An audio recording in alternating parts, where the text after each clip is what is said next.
ರನ ರನ ರನು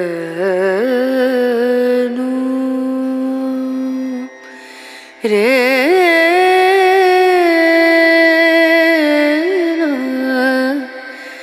ರೇ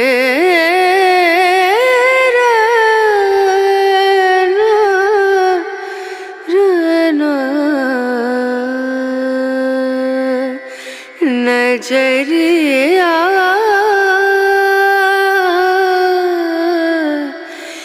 लागे नहीं. ಗುರು ಎಂದರೆ ಯಾರು? ಗುರುಗಳ ಬಗ್ಗೆ ತಿಳಿಸ್ಕೊಡ್ತೀರಾ ಅಜ್ಜ? ಗುರು ಬ್ರಹ್ಮ ಗುರುರ್ ವಿಷ್ಣು ಗುರುರ್ದೇವೋ ಮಹೇಶ್ವರ ಗುರು ಸಾಕ್ಷಾತ್ ಪರಬ್ರಹ್ಮ ತಸ್ಮೈ ಶ್ರೀ ಗುರುವೇ ನಮಃ. ಒಳ್ಳೆ ವಿಚಾರದ ಬಗ್ಗೆ ಪ್ರಸ್ತಾಪ ಮಾಡಿದ್ದೀಯಾ. ಗುರು ಅಂತ ಹೇಳಿದ್ರೆ ಶಬ್ದದಲ್ಲೇ ಅರ್ಥ ಇದೆ, ಪದದಲ್ಲೇ ಅರ್ಥ ಇದೆ. ಗು ಅಂದ್ರೆ ಗುರಿಯನ್ನ, ರು ಅಂದ್ರೆ ಅರುವವನು, ತಿಳಿಸ್ಕೊಡುವನು. ಗುರು ಅಂತ ಹೇಳಿದ್ರೆ ನಮ್ಮ ಗುರಿಯನ್ನ, ನಮ್ಮ ಗುರಿ ಏನು, ಎತ್ತ ಕಡೆ ಹೋಗ್ಬೇಕು ನಾವು, ನಮ್ಮ ಉದ್ದೇಶ ಏನು ಎಂಬುದನ್ನು ತಿಳಿಸ್ಕೊಡ್ತಕ್ಕಂಥವನಿಗೆ ಗುರು ಅಂತ ಹೇಳಿ ಕರಿತೀವಿ. ಗುರು ಶ್ಲೋಕ ಹೇಳ್ತದೆ, ಗುರು ಬ್ರಹ್ಮ, ಗುರುವೇ ಬ್ರಹ್ಮ, ಗುರುರ್ ವಿಷ್ಣು, ಗುರುವೇ ವಿಷ್ಣು, ಗುರುದೇವೋ ಮಹೇಶ್ವರ, ಗುರುವೇ ಮಹೇಶ್ವರನು, ಗುರು ಸಾಕ್ಷಾತ್ ಪರಬ್ರಹ್ಮ, ಗುರು ಎಂಬವನು ಪರಬ್ರಹ್ಮ ಸ್ವರೂಪಿ. ತಸ್ಮೈ ಶ್ರೀ ಗುರುವೇ ನಮಃ, ಅಂತಹ ಗುರುವಿಗೆ ನಮಸ್ಕಾರ ಮಾಡುತ್ತೇನೆ, ವಂದಿಸ್ತೇನೆ ಎಂಬುದು ಶ್ಲೋಕ. ನಮ್ಮಲ್ಲಿ ಅಧ್ಯಾತ್ಮದಲ್ಲಿ ಶಾಸ್ತ್ರಗಳು ಹೇಳ್ತವೆ, ಬ್ರಹ್ಮ ವಿಷ್ಣು ಮಹೇಶ್ವರ ಎಂಬುದು ತ್ರಿಮೂರ್ತಿಗಳಿದ್ದಾರೆ. ಒಬ್ಬೊಬ್ಬರಿಗೆ ಒಂದು ಕೆಲಸವನ್ನ ವಹಿಸಿಕೊಳ್ಳಲಾಗಿದೆ. ಬ್ರಹ್ಮನು ಸೃಷ್ಟಿಕರ್ತ, ವಿಷ್ಣು ರಕ್ಷಣಕರ್ತ, ಮಹೇಶ್ವರನು ದಯಕರ್ತ ಅಂತ ಹೇಳಿ. ಅಂದ್ರೆ ಮೂರು ತ್ರಿಮೂರ್ತಿಗಳಲ್ಲಿ ಒಬ್ಬೊಬ್ಬರಿಗೆ ಒಂದೊಂದು ಇದಿದೆ, ಕರ್ತವ್ಯಗಳಿದ್ದಾವೆ. ಅವು ಮೂರೂ ಕರ್ತವ್ಯಗಳನ್ನು ನಿರ್ವಹಿಸ್ತಕ್ಕಂಥ ಒಂದು ಶಕ್ತಿ ಗುರು. ತಸ್ಮೈ ಶ್ರೀ ಗುರುವೇ ನಮಃ, ಅಂತಹ ಗುರುವಿಗೆ ಪರಬ್ರಹ್ಮ, ಗುರು ಸಾಕ್ಷಾತ್ ಪರಬ್ರಹ್ಮ, ಗುರು ಸಾಕ್ಷಾತ್ ಪರಬ್ರಹ್ಮ ಅಂದ್ರೆ ಮೂರ್ತಿ ರೂಪದಲ್ಲಿ ನೋಡಬೇಡ ಅವನ್ನ, ಪರಬ್ರಹ್ಮ ಸ್ವರೂಪವಾಗಿ ಕಾಣು. ಅಂತಹ ಗುರುವಿಗೆ ನಾನು ನಮಸ್ಕಾರ ಮಾಡ್ತೇನೆ ಎಂಬುದು ಶ್ಲೋಕದ ಅರ್ಥ. ಗುರು ಅಂದ್ರೆ ಯಾರು? ಯಾರು ಗುರು? ನಮ್ಮ ಜೀವನದಲ್ಲಿ ಎಷ್ಟು ಜನಗಳ ಗುರುಗಳನ್ನ ನಾವು ಸಂಧಿಸ್ತೇವೆ? ಅವರವರ ಯೋಗ್ಯತೆ ಏನು, ನಮ್ಗೆ ಯಾವ ರೀತಿ ಗುರಿ ಸಾಧನೆಗೆ ಅವಕಾಶ ಮಾಡಿಕೊಡ್ತಾರೆ ಎಂಬುದು ಇವತ್ತು ಸವಿಸ್ತರವಾಗಿ ತಿಳ್ಕೊಳ್ಳೋಣ. ಈಗ ನಮ್ಮ ಗುರಿಯನ್ನ ತಿಳಿಸ್ಕೊಡೋಣ ಅಂತ ಹೇಳಿ, ಗುರು ಗುರಿಯನ್ನ ತಿಳಿಸ್ಕೊಡೋಣ. ಏನು ಗುರಿ ಹಾಗಾದ್ರೆ ನಮ್ದು? ಹಣ ಸಂಪಾದನೆ ಗುರಿಯೇ, ವಿದ್ಯಾ ಸಂಪಾದನೆ ಗುರಿಯೇ, ಆಸ್ತಿ ಸಂಪಾದನೆ ಗುರಿಯೇ, ಅಧಿಕಾರ ಸಂಪಾದನೆ ನಮ್ಮ ಗುರಿಯೇ? ಇವೆಲ್ಲ ಲೌಕಿಕ ಗುರಿಗಳು. ಒಂದು ಪಾರಮಾರ್ಥಿಕ ಗುರಿ ಇದೆ. ನಾವು ಮನುಷ್ಯರಾಗಿ ಹುಟ್ಟಿದ್ದೇವೆ. ಮನುಷ್ಯರಾಗಿ ಹುಟ್ಟೋದಕ್ಕಿಂತ ಮುಂಚೆ 84 ಲಕ್ಷ ಜೀವರಾಶಿಗಳಲ್ಲಿ, ಎಲ್ಲಾ ಜೀವರಾಶಿಗಳಲ್ಲಿ ನಾವು ಜನ್ಮವೆತ್ತಿ ಕೊನೆಯದಾಗಿ ಮನುಷ್ಯ ಜನ್ಮಕ್ಕೆ ಬಂದಿದ್ದೇವೆ ಅಂತ ಹೇಳಿ ಶಾಸ್ತ್ರ ಹೇಳ್ತದೆ. ಎಲ್ಲ ಜೀವರಾಶಿಗಳನ್ನ ನಾವು ಅನುಭವಿಸಿ ಅಲ್ಲಿ ಜೀವವನ್ನ ಪಡೆದುಕೊಂಡು ಅನೇಕ ಪಶು ಪಕ್ಷಿ ಕ್ರಿಮಿಕೀಟಗಳು ಜಲಚರಗಳಿದ್ದಾವೆ, ಮತ್ತೆ ಈ ತರು ಲತೆಗಳು, ಪ್ಲಾಂಟ್ಸ್ ಅಂತ ಹೇಳ್ತೀವಿ, ಅವೆಲ್ಲವೂ ಜೀವಿಗಳೇ. ಅವಷ್ಟು ಜೀವಿಗಳ ಒಂದು ಸ್ಥಾನವನ್ನು ಪಡೆದು ಅಂತಿಮವಾಗಿ ಮನುಷ್ಯ ಜನ್ಮಕ್ಕೆ ಬಂದಿದ್ದಾನೆ ಅಂತ ಹೇಳಿ ಶಾಸ್ತ್ರ ಹೇಳ್ತದೆ. ಮನುಷ್ಯ ಜನ್ಮ ದೊಡ್ಡದು. ಯಾಕೆ ಅಂತ ಹೇಳಿದ್ರೆ ಇಲ್ಲಿಂದನೇ ನಮ್ಮ ಮೂಲ ಗುರಿ ಏನಿದೆಯಲ್ಲ ಅದನ್ನು ತಲುಪಲಿಕ್ಕೆ ಸಾಧ್ಯ. ಯಾಕೆಂದ್ರೆ ಅವಕ್ಕೆ ಯಾವಕ್ಕೂ ಜ್ಞಾನ ಇಲ್ಲ. ಅವಕ್ಕೆ ಹುಟ್ಟಿದೆ, ಸಾವಿದೆ, ಬದುಕಿದೆ, ಆದ್ರೆ ಜ್ಞಾನ ಮಾತ್ರ ಇಲ್ಲ ಅವಕ್ಕೆ. ಹಾಗಾಗಿ ಹುಟ್ಟು, ಸಾವು, ಬದುಕು ಇರೋದಲ್ಲದೆ ವಿಶೇಷವಾದ ಜ್ಞಾನವನ್ನು ಸಂಪಾದಿಸ್ತಕ್ಕಂಥ ಒಂದು ಜೀವ ಅಂದ್ರೆ ಮನುಷ್ಯ ಜನ್ಮ. ಆದ್ರಿಂದ ದಾಸರು ಹೇಳ್ತಾರೆ, ಮಾನವ ಜನ್ಮ ದೊಡ್ಡದು, ಅದು ಹಾಳು ಮಾಡಬೇಡಿ ಹುಚ್ಚಪ್ಪಗಳಿರ. ಯಾಕೆಂದ್ರೆ ಮಾನವ ಜನ್ಮದಿಂದಲೇ ನಾವು ನಮ್ಮ ಮೂಲ ಗುರಿ ಏನಿದೆಯಾ, ಪರಮ ಗುರಿ, ಅದನ್ನು ತಲುಪಲಿಕ್ಕೆ ಸಾಧ್ಯ. ಅದರಿಂದ ಮನುಷ್ಯ ಜನ್ಮದಲ್ಲಿ ಸಾಧನೆ ಮಾಡು, ಆ ಗುರಿಯನ್ನು ತಲುಪು ಅಂತ ಹೇಳಿ ಶಾಸ್ತ್ರಗಳು ಹೇಳ್ತವೆ. ಏನಾಗಾರ ಮೂಲ ಗುರಿ? ಹುಟ್ಟು ಇದ್ರೆ ನಮಗೆ ಕಷ್ಟ ಇದೆ, ಎಲ್ಲದನ್ನು ಅನುಭವಿಸ್ಬೇಕಾಗ್ತದೆ. ಹಾಗಾದ್ರೆ ಸಾವಿನಿಂದ ಇದು ಅಂತ್ಯವಾಗ್ತದ ಅಂತ ಹೇಳಿದ್ರೆ, ಸತ್ತವನು ಮತ್ತೆ ಹುಟ್ಟುತ್ತಾನೆ ಅಂತ ಹೇಳಿ ಶಾಸ್ತ್ರ ಹೇಳ್ತದೆ. ಪುನರಪಿ ಜನನಂ ಪುನರಪಿ ಮರಣಂ ಪುನರಪಿ ಜನನೇ ಜಠರೇ ಶಯನಂ ಅಂತ ಹೇಳ್ತಾರೆ ಶಂಕರಾಚಾರ್ಯ ಒಂದು ಇದರಲ್ಲಿ. ಅಂದ್ರೆ ಮತ್ತೆ ಹುಟ್ಟತೀಯ, ಮತ್ತೆ ಸಾಯ್ತೀಯ, ಹುಟ್ಟು ಸಾವಿನ ಮಧ್ಯೆ ತಾಯಿಯ ಜಠರದಲ್ಲಿ ನೀನಿರ್ತೀಯ.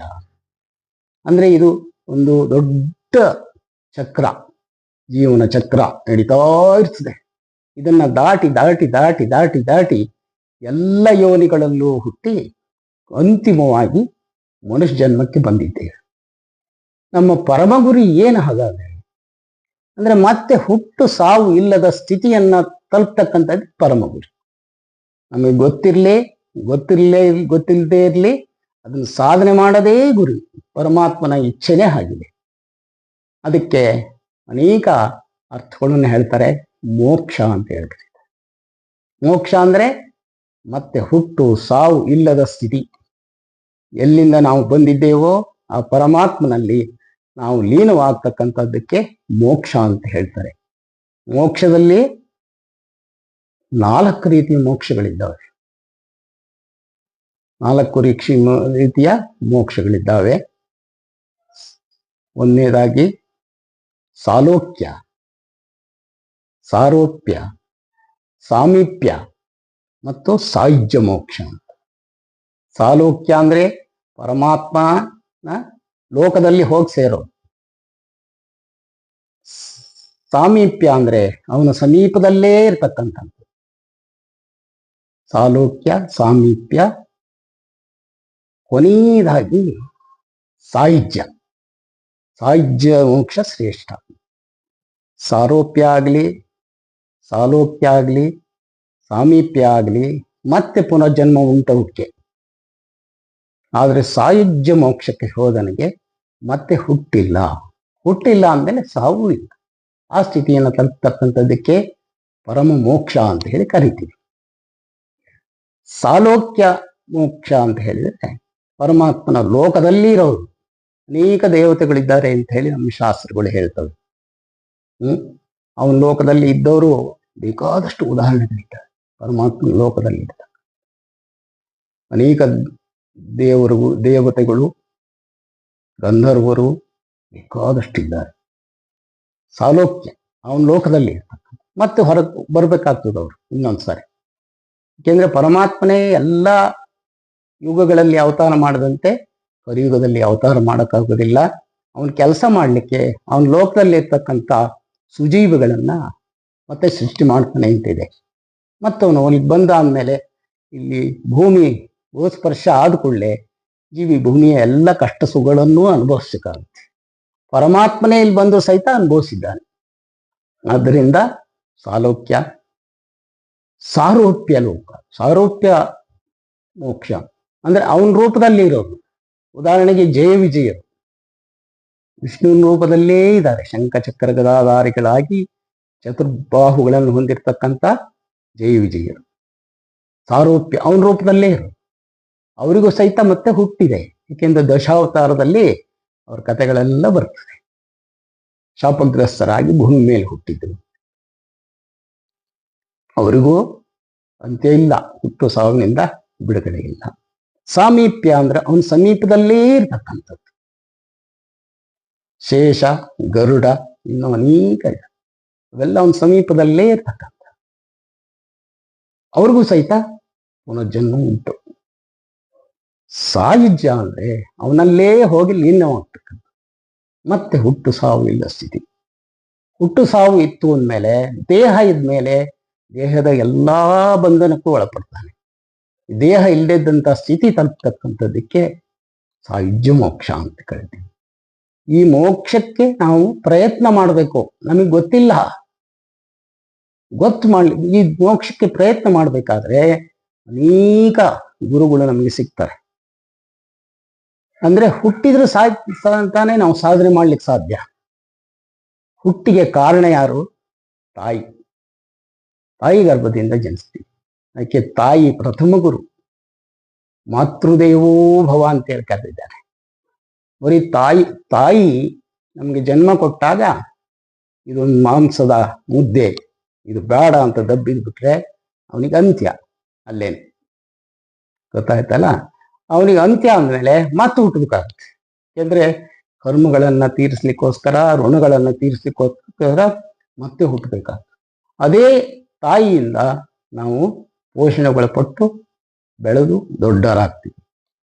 ಗೊತ್ತಾಯ್ತಾ? ಅಂದ್ರೆ ಮೊದಲನೇ ಗುರು ಯಾರು? ತಾಯಿ. ಮಾತೃದೇವೋ ಭವ. ಈ ತಾಯಿಯಿಂದ ಅಷ್ಟೇ ಬಂದಿಲ್ಲ, ಇನ್ನೊಬ್ಬರು ಕಾರಣ ಇದ್ದಾರೆ. ಯಾರು? ತಂದೆ. ಪಿತೃದೇವೋ ಭವ ಎರಡನೇ ಗುರು. ಅವನು ಪೋಷಣೆ ಮಾಡಿ ನಮ್ಮನ್ನು ಸಾಕಿ ಸಲುಹಿ ವಿದ್ಯಾ ಕೊಡಿಸಿ ನಮಗೆ ಉದ್ಯೋಗದಲ್ಲಿಗೆ ಕಾರಣ ಆಗಿ ನಮ್ಮನ್ನೆಲ್ಲ ಪೋಷಣೆಯನ್ನು ಮಾಡ್ತಕ್ಕಂಥವನು ತಂದೆ. ತಾಯಿ ಹುಟ್ಟಿ ಕಾರಣ, ತಂದೆ ಪೋಷಣೆ ಕಾರಣ ಆಗ್ತಾನೆ. ಅವರಿಬ್ರು ಮಾತೃದೇವೋ ಭವ ಮತ್ತು ಪಿತೃದೇವೋ. ಸರಿ, ಹುಟ್ಟತೀಯ, ದೊಡ್ಡನಾಗ್ತೀಯ. ನಮಗೆ ಜ್ಞಾನ ಬರ್ಬೇಕಾದ್ರೆ ಅಕ್ಷರ ಜ್ಞಾನ ಮೊದಲು ಬರ್ಬೇಕಾಗ್ತದೆ. ಅಕ್ಷರ ಜ್ಞಾನ ಕಲಿಸ್ತಕ್ಕಂಥವನು ಗುರು. ಅವನು ಗುರು, ಆಚಾರ್ಯ. ಆಚಾರ್ಯ ದೇವೋ ಭವ. ಅಂದ್ರೆ ಅಕ್ಷರ ಜ್ಞಾನ ಇಲ್ಲದೆ ಇದ್ರೆ ನಮ್ಗೆ ಪ್ರಪಂಚದ ಜ್ಞಾನವೇ ಗೊತ್ತಾಗಲ್ಲ. ನಾವು ಹೇಗೆ ಬದುಕು ಅಂತ ಗೊತ್ತಾಗಲ್ಲ. ನಮ್ಮ ಜೀವನವನ್ನು ರೂಢಿಸ್ಕೊಳ್ಳಿಕ್ಕಾಗಲ್ಲ. ಆದ್ರಿಂದ ಮೂರನೇ ಗುರು ಅಕ್ಷರ ಹೇಳ್ಕೊಟ್ಟ. ಅನೇಕ ಜನ ಬರ್ತಾರೆ ಇದರಲ್ಲಿ. ಅಕ್ಷರ ಜ್ಞಾನ ಕಲಿಸ್ತಕ್ಕಂಥವ್ರು ಅನೇಕ ಜನ ಗುರುಗಳು ಬರ್ತಾರೆ. ಮೂರನೇ ಗುರುವಿನ ಸ್ಥಾನ. ನಾಲ್ಕನೇದು ನಮಗೆ ಉದ್ಯೋಗ ಕೊಟ್ಟವನು ಬಂದು ಬರ್ತಾನೆ. ಯಾವುದೋ ಕಾರಣದಿಂದ ಉದ್ಯೋಗ ಇದ್ರೆ ಮಾತಾನೆ ನಾವು ಸಂಸಾರ ಕಟ್ಕೊಂಡು ಋಣಗಳನ್ನ ತೀರಿಸ್ಲಿಕ್ಕೆ ಸಾಧ್ಯ. ಉದ್ಯೋಗ ಕೊಟ್ಟಂತನೊಬ್ಬನು ಗುರು, ಅವನು ನಾಲ್ಕನೇ ಗುರು. ಗೊತ್ತಾಯ್ತಾ? ಈ ನಾಲ್ಕನೇ ಗುರು ಉದ್ಯೋಗದಾತ. ಸರಿ, ಉದ್ಯೋಗನೂ ಸಿಕ್ತು ನಿನಗೆ. ಉದ್ಯೋಗದಿಂದ ನೀನೊಬ್ಬನೇ ಇದ್ರೆ ಎಲ್ಲ ಸಾಧನೆ ಮಾಡೋಕ್ಕಾಗಲ್ಲ. ಏಕೆಂದ್ರೆ ಮನೆ ಕಟ್ಕೋಬೇಕಾಗ್ತದೆ, ಪಶು ಪಕ್ಷಿಗಳನ್ನ ಸಾಕ್ಬೇಕಾಗ್ತದೆ, ಪಶುಗಳನ್ನ ಸಾಕ್ಬೇಕಾಗುತ್ತೆ, ಅತಿಥಿ ಅಭ್ಯಾಗತರ ಸೇವೆ ಮಾಡ್ಬೇಕಾಗ್ತದೆ. ಇವೆಲ್ಲ ಋಣ ಪರಿಹಾರಕ್ಕೆ ಇರ್ತಕ್ಕಂಥ ಮಾರ್ಗಗಳು. ಇದು ಮಾಡ್ಬೇಕಾದ್ರೆ ನಿನಗೆ ಮನೆ ಬೇಕು. ಸರಿ, ಮನೆ ಮಾಡ್ಕೊಂಡ್ಯ. ಸರಿ, ನಿನ್ನ ಜೊತೆಗೆ ಸಹಭಾಗಿಯಾಗಿ ನಿನ್ನ ಒಂದು ಎಲ್ಲ ಕಾರ್ಯಗಳಿಗೆ ಸಹಾಯ ಮಾಡ್ತಕ್ಕಂಥ ಒಬ್ಬಳು ಬರಬೇಕಾಗ್ತದೆ. ಅವಳಿಗೆ ಪತ್ನಿ, ಹೆಂಡತಿ, ಧರ್ಮಪತ್ನಿ. ಆ ಹೆಣ್ಣನ್ನು ಕೊಡ್ತಕ್ಕಂಥ ಒಬ್ಬನ ಗುರು, ಅವನು ನಾಲ್ಕನೇ ಗುರು. ಗೊತ್ತಾಯ್ತಾ? ಸರಿ, ಅವನು ಬರ್ತಾನೆ, ನಾಲ್ಕನೇ ಗುರು. ಆಮೇಲೆ ಐದನೇ ಗುರು, ಆರನೇ ಗುರು ಒಬ್ಬನು ಬರ್ತಾನೆ. ಯಾರು? ಪ್ರತಿಯೊಬ್ಬರು ಮನುಷ್ಯರಲ್ಲಿ ಒಂದೊಂದು ಪಂಗಡಕ್ಕೆ ಸೇರಿರ್ತಾರೆ. ಅಲ್ಲಿ ಒಬ್ಬ ನಮ್ಮ ಗುರುಗಳು ಇವರು, ನಮ್ಮ ಮಠ ಇದು ಅಂತ ಹೇಳಿದ್ರಿ, ಅವನು ಒಬ್ಬ ಗುರು. ಗೊತ್ತಾಯ್ತಾ?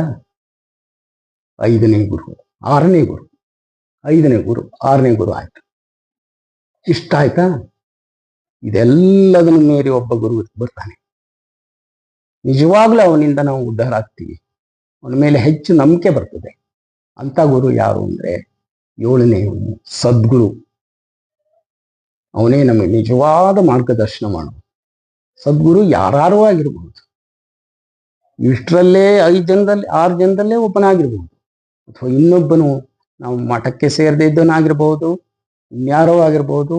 ಉದಾಹರಣೆಗೆ ರಾಘವೇಂದ್ರ ಸ್ವಾಮಿಗಳಿರ್ಬೋದು, ಶಂಕರಾಚಾರ್ಯ ಇರ್ಬೋದು, ಮಧ್ವಾಚಾರ್ಯ ಇರ್ಬೋದು, ಈ ಪೀಠ ಪರಂಪರೆಯಲ್ಲಿ ಬಂದಿರ್ತಕ್ಕಂಥ ಯಾರೋ ಒಬ್ಬ ಗುರುಗಳು, ಇವಿಷ್ಟು ಗುರುಗಳು, ನಮಗೆ 7 ಜನ ಗುರುಗಳು ಸಿಗ್ತಾರೆ. ಇವರು ನಮಗೆ ಋಣ ಪರಿಹಾರ ಮಾಡಲಿಕ್ಕೆ ದಾರಿ ಕೊಟ್ಕೊಡ್ತಾರೆ, ಮತ್ತೆ ನಮಗೆ ಅನ್ನಕ್ಕೆ ಮಾರ್ಗ ಮಾಡಿಕೊಡ್ತಾರೆ, ಮತ್ತು ಜ್ಞಾನವನ್ನು ಕೊಡ್ತಾರೆ. ಇಷ್ಟು ಗುರುಗಳನ್ನ ನಾವು ಕಾಣ್ತೀವಿ. ಸರಿ, ಈ ಗುರುಗಳು ನಮಗಿಷ್ಟೆಲ್ಲ ಮಾರ್ಗದರ್ಶನ ಮಾಡಿದ್ಮೇಲೆ ನಮಗೆ ಜನ್ಮಾಂತರದಲ್ಲಿ ಋಣಗಳಿಂದ ನಾವು ಹುಟ್ಟಿರೋದು, ಯಾರಿಂದಲೋ ಉಪಕಾರ ತಗೊಂಡಿರ್ತೀವಿ, ಅದನ್ನು ತೀರಿಸ್ಬೇಕಾಗ್ತದೆ. ಉಪಕಾರ ಮಾಡಿರ್ತಕ್ಕಂಥದ್ದು ಮನುಷ್ಯ ಜನ್ಮದಲ್ಲಿ ಇಲ್ಲದೇ ಇರಬಹುದು, ಪ್ರಾಣಿ ಜನ್ಮದಲ್ಲಿ ಇರಬಹುದು. ಅದು ಪ್ರಾಣಿಗಳನ್ನು ಸಾಕ್ತಿವಲ್ಲ, ಅದು ಋಣ ಅಂತ ಹೇಳಿ. ಋಣಾನುಬಂಧೇನ ರೂಪೇಣ ಪಶು ಪತ್ನಿ ಸುತ ಆಲಯ, ಮನೆ ಸಹಿತ ಋಣದಿಂದ ಪ್ರಾಪ್ತಿ ಆಗ್ತದೆ. ಒಂದು ಆಡು ಭಾಷೆ ಇದೆ, ಒಂದು ಮನೆ ಕೊಂಡ್ಕೋಬೇಕಾದ್ರೆ ಹಣ ಇದ್ದನಿಗೆ ಸಿಗಲ್ಲ, ಋಣ ಇದ್ದನಿಗೆ ಸಿಗ್ತದೆ. ಯಾಕೆಂದ್ರೆ ಮನೆಯಲ್ಲಿ ಅನೇಕ ಮರಮುಟ್ಟುಗಳನ್ನು ಉಪಯೋಗಿಸಿರ್ತೀವಿ, ಭೂಮಿ ಋಣ ಇರ್ತದೆ, ಅದು ನಮಗೆ ಸಂಬಂಧ ಇರ್ತದೆ, ಅಂತನಿಗೆ ಅಂತ ಮನೆ ಪ್ರಾಪ್ತಿ ಆಗ್ತದೆ. ಮನೆ ಆದ್ಮೇಲೆ ಮನೆ ಒಡತಿ ಇರ್ತಾಳೆ, ಅತಿಥಿಗಳು ಬರ್ತಾರೆ, ಅನೇಕ ಜನ. ಅವ್ರಿಗೆಲ್ಲ ನಾವು ಅತಿಥಿ ಸಭ್ಯಾಗತಕ್ಕೆ ಸೇವೆ ಮಾಡ್ತೀವಿ. ಅವ್ರು ಯಾವುದೋ ಜನ್ಮದಲ್ಲಿ ತಂದಿರ್ತಕ್ಕಂಥ ಋಣವನ್ನ ತೀರಿಸ್ತಾ ಹೋಗ್ತೀವಿ. ಇಷ್ಟನ್ನ ನಾವು ಮಾಡ್ಕೊಂಡ್ರೆ ನಮಗೆ ಎಷ್ಟೋ ಜನ್ಮಗಳು ಕಡಿಮೆ ಆಗ್ತಾ ಹೋಗ್ತವೆ. ಅಲ್ಲಿಗೆ ಮುಕ್ತಿ ಸಿಗಲ್ಲ. ನಾವು ಮುಕ್ತಿಗೆ ಒಂದೇ ಸರಿಗೆ ನಮಗೆ ಸಿಕ್ಕಲ್ಲ. ಅಂದ್ರೆ ಋಣ ಈ ಜನ್ಮದಲ್ಲಿ ಒಂದಿಷ್ಟು ಋಣ ಕಳೀತು, ಮತ್ತೆ ಹುಟ್ಟುತ್ತೀವಿ. ಹೇಗೆ ನಾವು ನಮ್ಮ ಸಾಧನೆಯನ್ನು ಮಾಡಬೇಕು ಅಂತ ಹೇಳಿದ್ರೆ, ಮುಕ್ತಿಗೆ ಹೋಗದೇ ಇದ್ರೂ ಚಿಂತೆ ಇಲ್ಲ, ಮುಕ್ತಿ ಮಾರ್ಗದ ಜ್ಞಾನವನ್ನ ಸಂಪಾದನೆ ಮಾಡಲಿಕ್ಕೆ ಅವಕಾಶ ಇರ್ತಕ್ಕಂಥ ಮನುಷ್ಯ ಜನ್ಮದಲ್ಲಿ ಬರಬೇಕು. ಆ ಮನುಷ್ಯ ಜನ್ಮ ಪ್ರಾಪ್ತಿಗೋಸ್ಕರ ನಾವು ಪ್ರಯತ್ನ ಮಾಡಬೇಕು. ಇಲ್ಲದೇ ಇದ್ರೆ ಮನುಷ್ಯ ಜನ್ಮದಿಂದ ನೀನು ನಿನ್ನ ಮಾರ್ಗ ತಪ್ಪಿ ದುರ್ಮಾರ್ಗಕ್ಕೆ ಹಿಡಿದಿ ಅಂದ್ರೆ ಪಾಪ ಸಂಗ್ರಹ ಆಗಿ ಮತ್ತೆ ಅವನು ಹಿಂದಿನ ಜನ್ಮಗಳಿಗೆ ಹೋಗೋ ಸಾಧ್ಯತೆ ಇದೆ. ಮೋಕ್ಷ ಸಿಗದೇ ಇದ್ರೂ ಚಿಂತೆ ಇಲ್ಲ, ಅಷ್ಟು ಸುಲಭವಾಗಿ ಸಿಗೋದಿಲ್ಲ.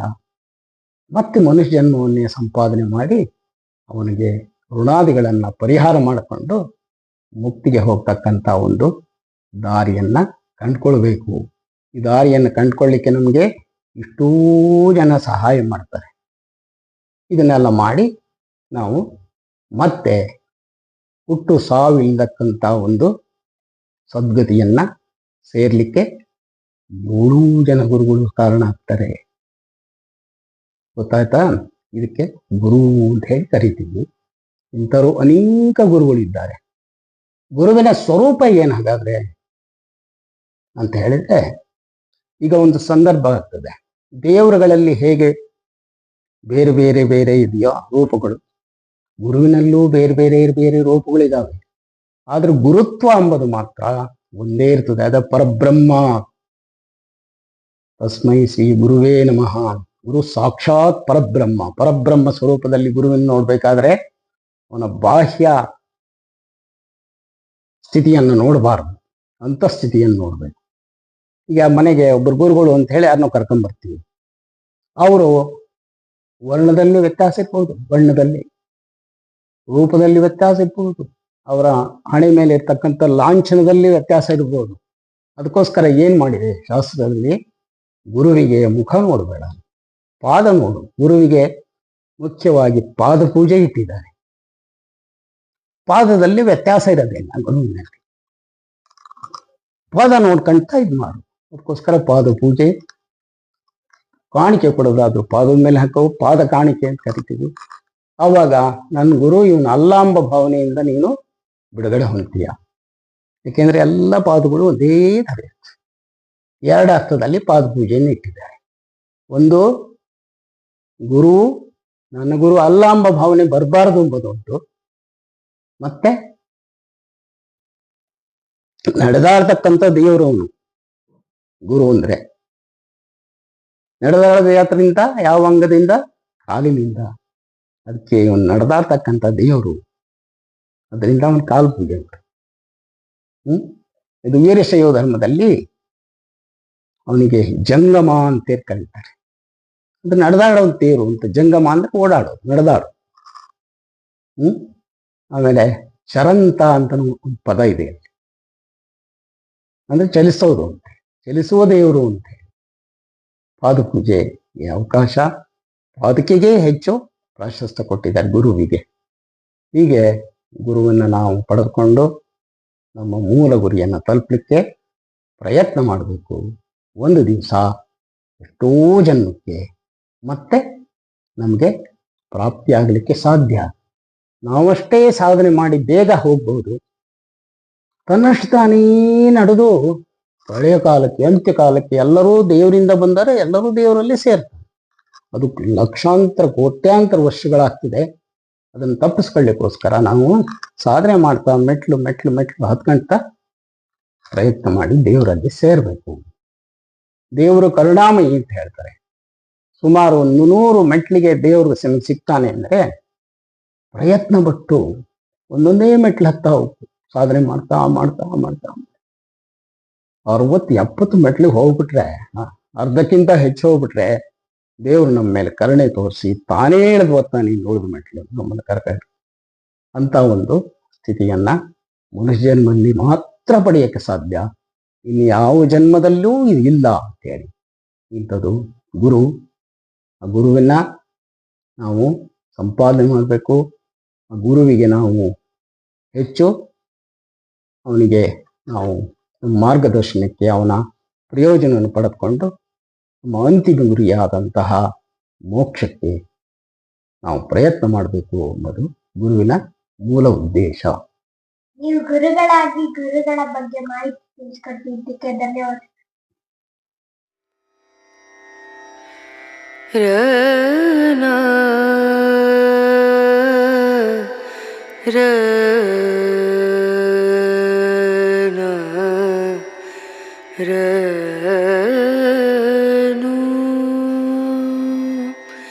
रे